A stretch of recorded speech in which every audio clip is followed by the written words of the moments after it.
Guys welcome back to my channel. Preeti Bangali রান্নাঘরে সবাইকে স্বাগতম। বাইরে খুব বৃষ্টি হচ্ছে ঝিমঝিম ভাবে, তো ভাবলাম কি খাওয়া যায় কি খাওয়া যায়। তো রান্না করে নিচ্ছি খুদ ভাত। আমার খুদ ভাত খেতে খুবই ভালো লাগে, শুটকি ভর্তা আলু ভর্তা দিয়ে বৃষ্টির দিন। আমার কাছে খিচুড়ি খুদ ভাত এগুলো বৃষ্টির দিনে খেতে খুবই ভালো লাগে, কার কাছে কেমন লাগে জানি না। তো দেখেন আমি খুদ ভাত গুলো রান্না করে নিচ্ছি। তার সাথে রসুন পেঁয়াজও দিয়ে দিয়েছি, সিদ্ধ হয়ে নেবে একসাথে। তো দেখেন আমি খুদবারটা খুব সুন্দরভাবে রান্না করে নিয়েছি, এখন শুটকি গুলাও রান্না করে নিব। তো কার কাছে জানি কেমন লাগে জানি না, আমার ভাবতেই অনেক ভালো লাগে যে বৃষ্টির দিনে খুদবাত ও তার সাথে শুটকি ভর্তা ঝাল ঝাল।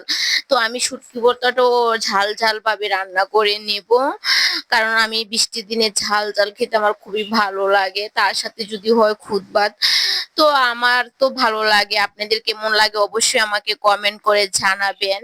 আমি তো আপনাদের সাথে চেষ্টা করি সবকিছু শেয়ার করার জন্য, ভালো খারাপ। তো দেখেন আমি কিছু আলুও সিদ্ধ করে নিচ্ছি, কারণ আমি আলু ভর্তা দিয়েও খাবো। তো আমি সেইভাবে খেয়ে নিচ্ছি আলু ভর্তা দিয়ে আর শুটকি ভর্তা দিয়ে। আমার কাছে তো সেই ভালো লাগছে, সেই স্বাদ লাগছে। আপনাদের কাছে